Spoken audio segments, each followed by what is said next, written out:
ماں جب نماز پڑھتی ہے تو کیسے دیکھے گا؟ اس کی تو نگاہ تو انٹرنیٹ کے موبائل کے اندر ہے، دجال کے اندر ہے، دجال میں پھنس چکا ہے وہ بچہ۔ یہ دجال کو لانے والے بھی تم ہی ماں باپ ہو۔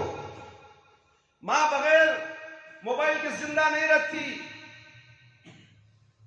جس طرح مچھلی پانی کے بغیر زندہ نہیں رہتی۔ آج انسان، مرد عورت بغیر موبائل کے زندہ نہیں رہتے۔ دجال یعنی فرعون تمہارے ہاتھوں میں یہ کھلونا دجال کی شکل کا دے چکا ہے، اور کوئی بڑا ہو یا بوڑھا، جوان ہو یا بچے، سب اس کے اندر لگے ہوئے۔ نماز چھوڑ دیں گے، کوئی بات نہیں، اذان ہوگی جواب نہیں دیں گے، کوئی بات نہیں، فرق نہیں پڑنے والا، مگر گیم آگے نہ جائے۔ میرے بھائی، میرے دوست، سوچنے کا مقام ہے خواتین اسلام۔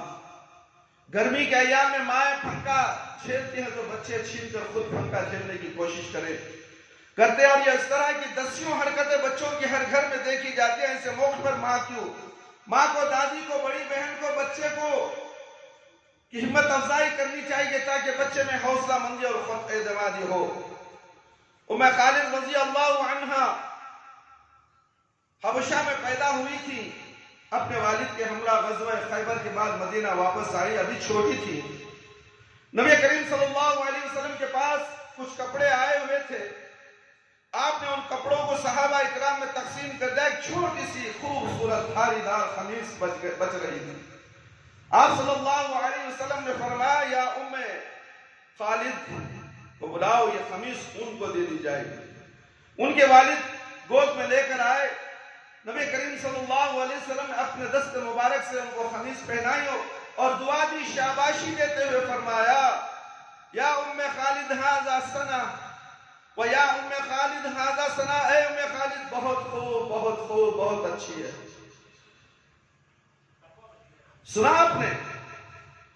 نبی کریم صلی اللہ علیہ وسلم اپنے دست مبارک سے ان کو قمیص پہناتے ہوئے دعائیں دیتے ہیں، ہری پیلی خوبصورت دھاریوں کی دکھا کر شاباشی دے رہے ہیں۔ ابھی بچی تھی، کھیلتے آپ کی پشت مبارک کی طرف چلی گئی اور آپ کی مہر نبوت پکڑ کر کھیلنے لگی۔ ام خالد کے والد ان کو منع کر رہے تھے، ڈانٹ رہے تھے، لیکن رسول اکرم صلی اللہ علیہ وسلم کی بچوں سے شفقت دیکھیے، آپ ان کے والد کو ڈانٹنے سے منع فرما رہے تھے، فرما دیتے ہیں دعاہا، چھوڑ دو، کھیلنے دو۔ آج ہماری مسجد میں بھی بچے آتے ہیں، کھیلتے ہیں، ہم خاموش رہتے ہیں، حد سے زیادہ شرارت کرے تو روکتے ہیں، مگر نہیں۔ دوسرے مساجد میں بچوں کو اتنا حقیر سے دیکھا جاتا ہے، ہم جانتے ہیں، مشاہدہ کرتے ہیں۔ دیکھو ہمارے مسجد میں بچے پہلی صف میں بیٹھے ہیں، پہلے آئے پہلی صف میں بیٹھ گئے، ایسا نہیں۔ دوسری مسجد میں مؤذن ہوگا، ساتھ آئے، چل پیچھے جا، ارے اتنا جھنکائے گا اس بچے، معصوم بچوں کے، تو ملت کو تعمیر کرنے والے ہونہار بچے ہیں، ان کے ساتھ تم اتنا بدتمیزی سے پیش آتے ہو، ان کو پیچھے ڈھکلتے ہو۔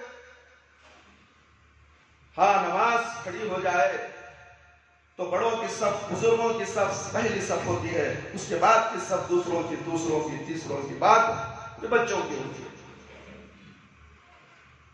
مگر نماز میں بھی ایسا ہی ہوتا ہے، بچے مسجد میں ایک صف یا دو صف ہوگی، بچے ہوں گے، چھٹی صف میں کھڑا دیا جائے گا، پیچھے کھڑ جاؤ، یہ پیچھے ہی رہ جائیں گے، دین میں آگے نہیں بڑھ سکتے، یہ بزدل اور ڈرپوک ہو جائیں گے۔ مگر ماشاءاللہ الا ماشاءاللہ اس مسجد کے اندر ایسا نہیں، بچے نڈر ہیں۔ یہ پورے بچے جو سامنے بیٹھے ہیں ہونہار اس مدرسے کے بچے ہیں، نماز پڑھاتے ہیں، یہ نماز پڑھاتے ہیں۔ میرے بھائی، میرے دوست، تمہارا بچہ نماز پڑھاتا ہے، تم نماز پڑھا سکتے ہو نہیں۔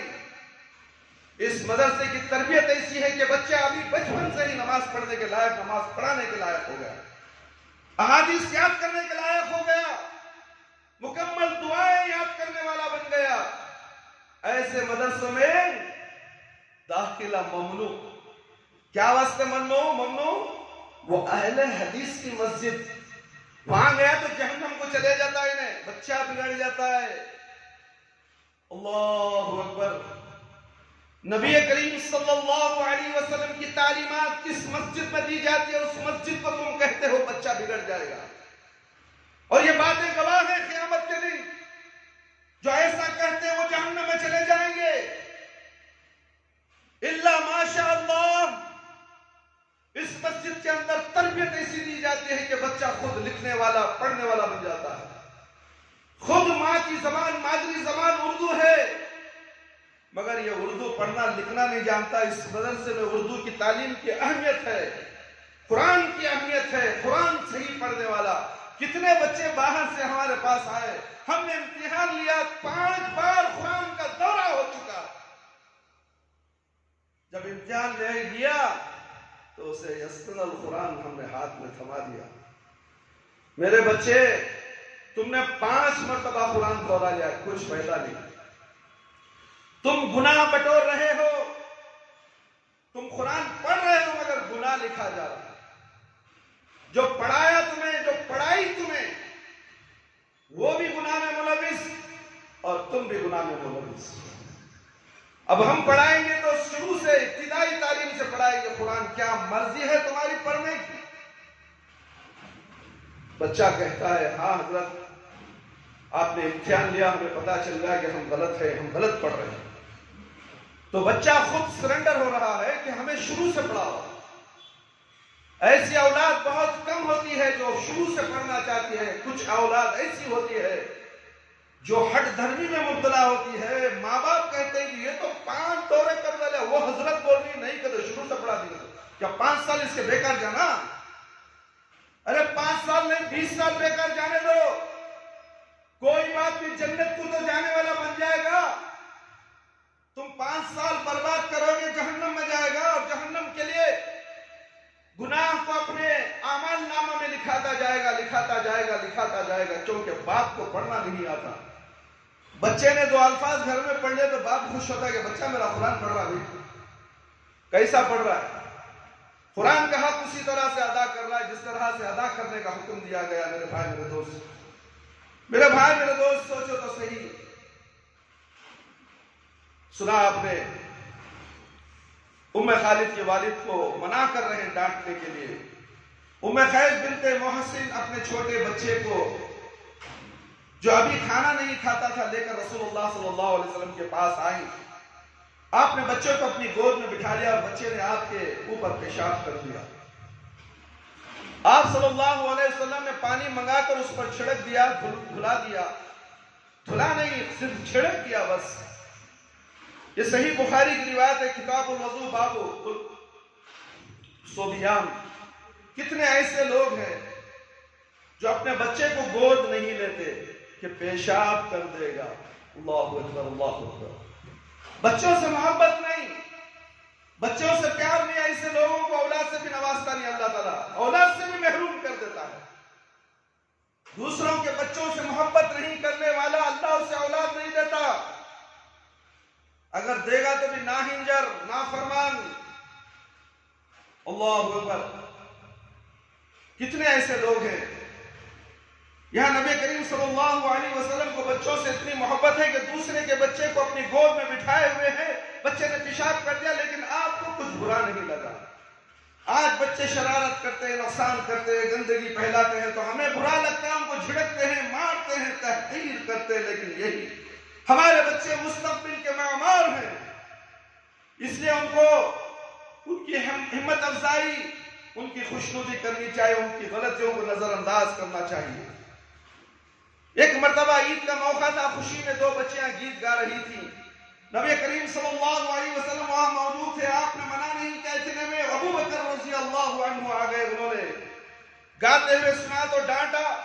اس کے بعد رسول اللہ صلی اللہ علیہ وسلم متوجہ ہوئے اور فرمایا ابو بکر رضی اللہ عنہ چھوڑ دو، گانے دو، ہر قوم کے لوگ عید کی خوشی مناتے ہیں، یہ ہماری عید ہے، شرک الفاظ نہیں گا رہی ہیں، اللہ کی حمد و ثنا بیان کر رہی ہیں، پڑھنے دو ان کو۔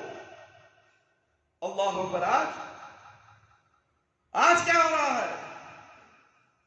شرکیہ نعتیں، شرکیہ قوالیاں، ڈھول تھاپ کے نام سے اللہ کا نام اور نبی کا نام لیا جاتا ہے. خوش ہو جاتے ہیں ڈھول مارنے والے ڈھول کیا. یہ کیسے لوگ ہیں جو اللہ اور اللہ کے رسول کی حمد و ثنا بیان کرے, اللہ کی حمد بیان کرے, نبی کی تعریف بیان کرے, نبی کے واقعات بیان کرے, اس نعت کے اندر, حمد کے اندر, تو کوئی مذائقہ نہیں. ڈھول نہ ہو, باجے نہ ہو, میوزک نہ ہو. خوشیوں کے ٹائم پر آپ پڑھیں, شادی کے ٹائم پر پڑھیں, نظم پڑھیں, اس کا اہتمام کریں, اس لیے کہ اللہ کے نبی صلی اللہ علیہ وسلم نے اس کی اجازت دی ہے.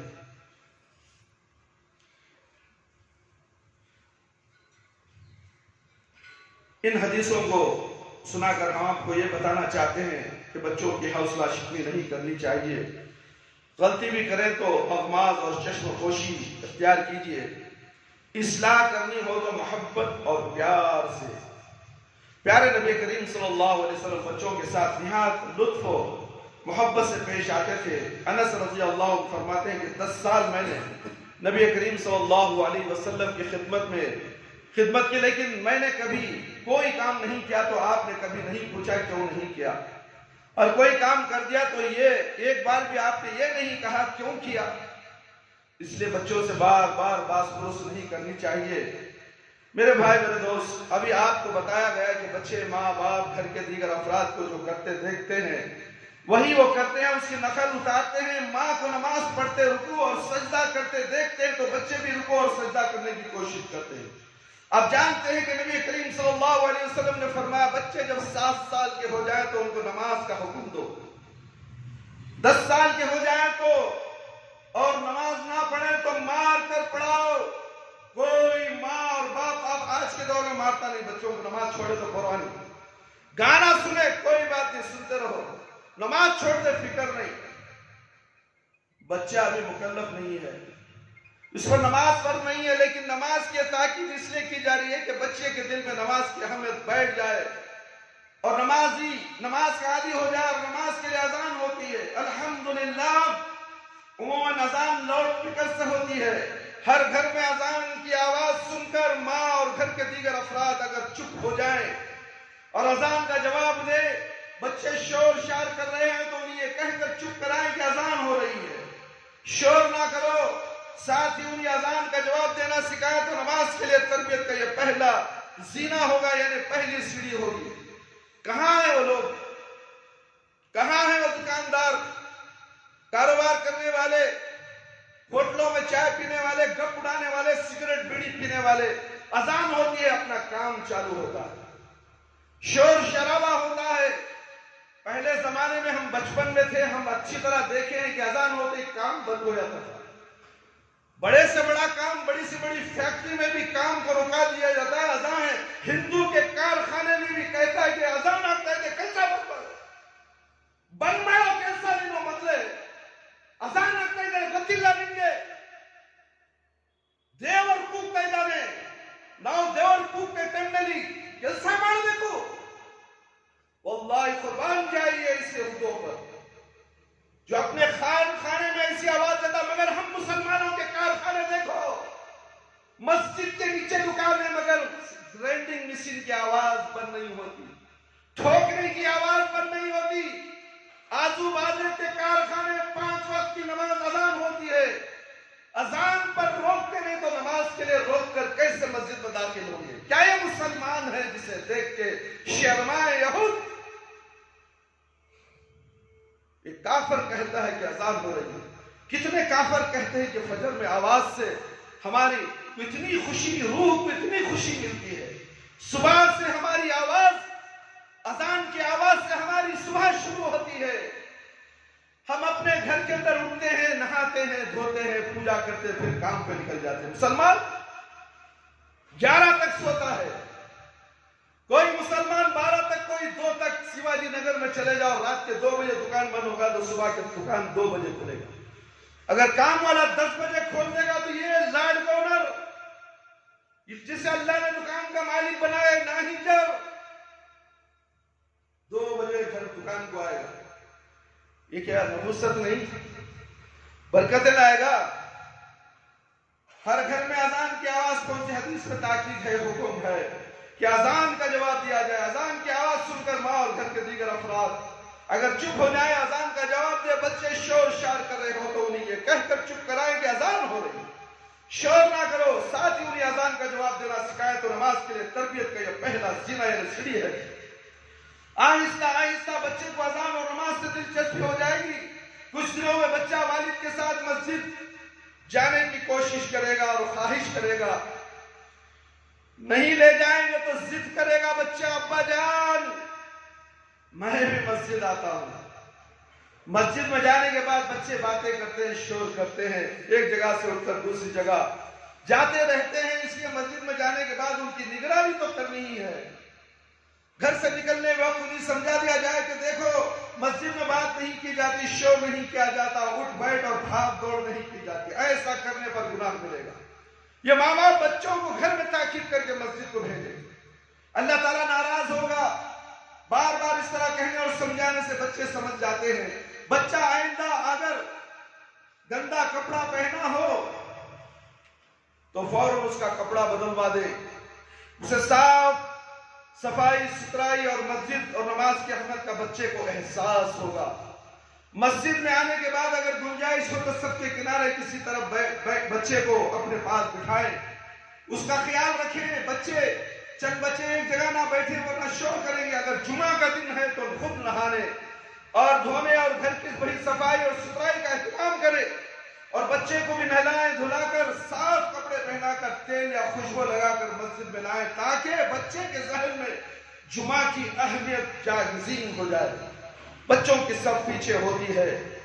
میں نے کہا اس سے پہلے کہ بچوں کی صف پیچھے, نماز جب کھڑی ہو جاتی ہے تو بچوں کی صف کے پیچھے ہوتی ہے. چاہے 3 صف ہو تو چوتھی صف بچوں کے پیچھے.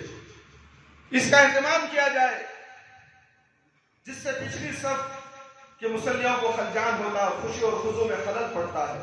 نماز کے اندر بچوں کو چاہیے کہ خاموشی کا مظاہرہ کریں, اطمینان سے خوشی اور خضوع کے ساتھ امام کے ساتھ جماعت کے ساتھ نماز پڑھیں. کوئی غیر غلط حرکت ہرگز نہ کریں. جمعہ کے دن بچے زیادہ ہو جاتے اس لیے جمعہ کی نماز میں زیادہ شور کرتے. بچوں کو مسجد آنے سے منع نہیں کرنا چاہیے بلکہ لانا چاہیے. بچوں کو مسجد میں لانا چاہیے. میرے بھائی میرے دوست, یہاں تک کہ خواتین اسلام کو بھی مسجد میں لانا ہے. اس مسجد میں خواتین اسلام کے لیے جگہ مختص کی گئی ہے, نیچے الگ راستہ ہے. اپنی خواتین کو اس مسجد میں لاؤ تاکہ وہ اللہ اور اللہ کے رسول کی باتیں, تربیت جو قرآن اور حدیث کی شریعت کے مطابق, اور تربیت کی باتیں منبر رسول پر بیان کی جاتی ہیں, وہ آ کر سنیں گے تو گھر کو جنت بنائیں گی. تمہاری ہی اولاد کو تربیت دیں گی. تمہیں ایسی فکر نہیں ہے. مسجد کو جانے سے فتنہ ہوتا ہے. کسی مولوی نے کہہ دیا, کسی ملا نے کہہ دیا, مفتی نے کہہ دیا. اللہ کے نبی صلی اللہ علیہ وسلم کے زمانے سے لے کر آج تک مسجدوں کو جانے سے کوئی روکا نہیں. بھیڑ بھاڑ میں بازاروں میں جانے سے روکا ہے, مگر تم بازاروں میں بیویوں کو بھیجتے ہو خرید و فروخت کے لیے. کیا وہ جائز ہے؟ سوچو اپنے گریباں میں منہ جھانک کر. مسجد تو اچھی جگہ ہے, بازار شیطان کی جگہ ہے. بچوں کو مسجد میں آنے سے منع نہیں کرنا چاہیے, لیکن مسجد کے ذمہ دار کو یا والد یا پچھلی صف کے مصلیوں کو نماز شروع کرنے سے پہلے بچوں کو خاموش رہنے اور سکون سے نماز پڑھنے کی تاکید کر دینی چاہیے. اور خطبہ جمعہ میں خطیب بھی بچوں کو نماز اور مسجد کے آداب بتائے. مجھے اس کا تجربہ ہے کہ سمجھانے کے بعد بچے مان جاتے ہیں. کچھ دن گزرنے کے بعد پھر شور کرنے لگتے ہیں, اس لیے اس کا عادہ ہوتے رہنا چاہیے. اس کا بھی یہ مشاہدہ یہ ہے کہ بچے کو اگر کسی ڈانٹ یا سختی سے منع کر دیا جائے تو بچے کے والد کو برا لگ جاتا ہے, لڑائی کی نوبت آ جاتی ہے. میرے بھائیوں, میرے دوستوں, بزرگوں, میری پیاری ماں اور بہنوں, بچے سب کی امانت ہے. اگر کس نے آپ کے بچے کو ڈانٹ دیا, آپ نے سوال جواب شروع کر دیا, تو اس سے بچے کو شرارت کرنے اور بدتمیزی کرنے کی اور شے مل جائے گی. بچے کے دل سے بڑوں کا ادب, نماز اور مسجد کا ادب نکل جائے گا. اس لیے کسی کی تنبیہ پر ناراض نہیں ہونا چاہیے بلکہ خوش ہونا چاہیے کہ اس نے آپ کی ذمہ داری ادا کی ہے. نماز اور مسجد کا ادب اپنے بچے کو آپ کو سکھانا چاہیے. آپ نے نہیں سکھایا تو آپ کے بھائی اور آپ کے پڑوسی نے سکھایا. اس نے آپ کی مدد کی اور آپ نے اس کو دشمنی پر محمول کر لیا، اگر اللہ نہ کرے اس نے بے جا تنبیہ کی، تب بھی اغماش اور چشموشی سے کام لیجئے اور بچے کو اچھی تعلیم و تربیت دیجئے۔ میرے بھائی میرے دوست، باتیں بہت زیادہ ہیں، وقت کی کمی ہے۔ میں آخری بات اپنی بتانا چاہتا ہوں کہ اس مسجد کے اندر، مسجد تقویٰ تعلیم القرآن کے اندر، مدرسے کے اندر اردو کی تعلیم کی اہمیت ہے۔ اپنے بچوں کو اردو پڑھاؤ، ناحق یہ معصوم بچے برباد ہو جائیں گے۔ تمہیں انگریزی پڑھا کر دنیا دار بنانے کی فکر لگی ہے، کوئی بچے کو اپنی مادری زبان، اپنے گھروں میں جو زبان بولی جاتی ہے وہ زبان پڑھانے کی فکر نہیں ہے۔ اور یہ بیڑا ہم نے اٹھایا ہے اور اٹھا کر چل رہے ہیں۔ کتنے کی بچے اردو پڑھ لیے، لکھنا جان لیے اور اس مسجد سے چلے گئے، قرآن بھی پڑھ لیے ماشاءاللہ، اور بچے اور بھی ہیں پڑھ رہے ہیں۔ ہم اور بھی اوباش لڑکے جو آج انگریزی اسکول بند ہو چکے ہیں، انٹرنیٹ کے اندر پڑھائیاں چل رہی ہیں آن لائن میں، اور بچے بگڑ چکے ہیں، بچے بگڑ گئے ہیں۔ آپ کو نہیں معلوم، آپ کاروبار میں جا رہے ہیں، بچہ ماں کو چکما دے کر باہر آتا ہے، گندے دوست احباب سے ملتا ہے اور نشاور چیزیں استعمال کر رہا ہے، یہ نشے کا عادی بن رہا ہے۔ نشاور گنڈے محلوں میں پھیل چکے ہیں، تھوڑا تھوڑا اس کا چسکا لگا رہے ہیں فری دے کر، تمہیں پتا نہیں۔ اس کے بعد یہ نشے کے عادی ہونے کے بعد گھر سے چوری کرے گا، چکاری کرے گا، اس کے بعد اس کو خریدے گا اور نشے کا استعمال کرنا شروع کر دے گا، اور یہ بچہ آپ کے ہاتھ سے جائے گا۔ اس لیے قرآن اور حدیث کی تعلیم حاصل کرنے کے لیے بچوں کو اس مسجد تقویٰ تعلیم القرآن پر داخلہ دلوائیں، یہ آپ کا فریضہ ہے۔ اب یہ نہ دیکھیں یہ مسجد اہل حدیث کے، شافعی کے، حنبلی کی ہے، مالکی کی ہے، نہ جانے کیا کیا ہے، تم نے بنا لیے سب۔ یہ مسجد تو اللہ اور اللہ کے رسول کی ہے، یہ ہر انسان کو نماز پڑھنے کا حکم ہے، ہر انسان کو علم حاصل کرنے کا حکم ہے، یہاں بھید بھاؤ نہیں۔ یہ مسلک تم نے بنا لیے، ملاؤں نے بنا لیے، جاؤ ان کے ملاؤں کے گردن کو پکڑو، ان کے گریبان کو پکڑ کر جھجاڑ دو۔ کیا قرآن اور حدیث کا علم حاصل کرنا گناہ ہے اور تم مسجد تقویٰ کو جانے سے روکتے ہو؟ افسوس ہے تمہاری عقل پر، پردہ پڑ چکا ہے تمہاری عقلوں پر۔ اور دیکھو یہاں کیا پڑھایا جاتا ہے، 3 مہینے میں دیکھو تمہارا بچہ کیا سے کیا ہو جاتا ہے۔ کیا تمہارے بچے کی خوشیاں تم دیکھنا نہیں چاہتے، اس کی برائیاں دیکھنا چاہتے ہو؟ مادری زبان اردو، مادری زبان اردو، مسلمانوں کی زبان اردو، مسلمانوں نے اس کا جنازہ نکال دیا۔ مسلمان اردو نہیں حاصل کرتا، پڑھتا بھی نہیں، لکھتا بھی نہیں، دنیا کی تمام زبانوں سے آتی ہے، خود بولتا اردو ہے، مادری زبان اردو ہے۔ ماں جب حمل میں تھی، بچہ 9 مہینے پیٹ میں تھا، یہ اردو بولتی رہی، اور یہ اردو جلد سے جلد سمجھے گا، قرآن اور حدیث کی باتیں جلد اس کے دماغ میں بیٹھے گی۔ کاش کہ یہ زبان پیاری، شیریں، میٹھی زبان، ساری دنیا کی زبانوں میں سب سے بہترین زبان اور اردو عربی ہے۔ اردو عربی فارسی ہے، اس کے بعد ہی دوسری زبانوں کا درجہ۔ اگر آپ نے وہ علم حاصل کیا نہیں کیا، اللہ نہیں پوچھے گا، مگر اردو اور عربی زبان آپ نے حاصل نہیں کی، خبر میں بھی سوال ہوگا میدان حشر میں۔ جب بردہ اردو نہیں پڑھے گا تو یہ کتابیں کون پڑھے گا؟ جنات پڑھیں گے؟ اتنے ذخیرہ لائبریریوں میں جا کر دیکھو، اردو کا خزانہ موجود ہے، مگر پڑھنے والے بہت کم ہیں، علم حاصل کرنے والے کم ہیں۔ یہ ابتدائی مدرسہ، اس مدرسے میں اگر انہیں انگریزی طالب علم قرآن اور اردو پڑھنا سیکھ لے تو احادیث کی کتابیں بھی پڑھنا سیکھ جائے گا، اور دین کیا ہے معلوم ہو جائے گا۔ ملا، مولوی، مفتی، پیر و مرشد کا تم چھلا نہیں بنے گا، ہر کام قرآن سے لے گا، ہر کام حدیث سے لے گا، کیوں؟ اسے پڑھنے آتا ہے، کسی کا محتاج نہیں۔ تم محتاج ہو ملا مولوی کے، پیر و مرشد کے، نہ جانے کن کن کے تم محتاج ہو، علم نہ ہونے کی وجہ سے۔ علم نہ ہونے کی وجہ سے تم در در کی ٹھوکریں کھاتے ہو، تمہاری در در کی ٹھوکریں تمہاری اولاد بھی کھائے گی۔ کیا تمہیں اچھا لگے گا؟ یہ اولاد کو اگر تم نے تربیت نہیں تو تمہارے لیے عذاب جاریہ بن جائیں گے۔ ان اولاد کو صدقہ جاریہ بناؤ انشاءاللہ۔ اور بھی تربیت کے تعلق سے بہت سے باتیں ہیں، شاید انشاءاللہ آئندہ جمعہ آپ کے سامنے پیش کی جائیں گی۔ اللہ رب العالمین سے دعا ہے کہ اللہ تعالیٰ مجھے اور آپ تمام کو نیک اور صالح بنائے، ہماری اولادوں کو نیک اور صالح بنائے، ہمارے بچوں کو نیک اور صالح بنائے، 5 وقت نماز پڑھنے والا بنائے، ہماری نمازوں میں خشوع اور خضوع عطا فرمائے، ہماری جائز دعاؤں کو قبول کرنے والا رب العالمین تو ہی ہے، ہماری جائز دعاؤں کو قبول فرما لے، شرک سے بچا لے، بدعت سے بچا لے، اللہ ہم سب کو صراط مستقیم پر چلا دے۔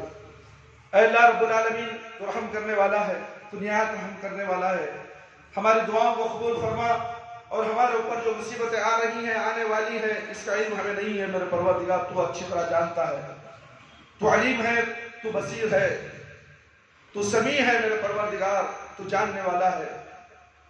وہ مصیبتوں سے ہمیں بچا لے، موذی بیماریوں سے بچا لے، جادو پریت سے بچا لے، نظر بد سے بچا لے، عاملوں کے چکر کھانے سے بچا لے، تعویذ گنڈ گلوں میں ڈالنے سے بچا لے۔ اے اللہ اہدنا الصراط المستقیم کے راستے پر چلا، اہدنا الصراط المستقیم کے راستے میں تعویذ گنڈ نہیں ہے، عاملوں کے چکر نہیں ہے، قرآن و سنت رقیہ کے ذریعے سے، تم کے ذریعے سے تمام جادوؤں کا صفایا کر دیا جاتا ہے۔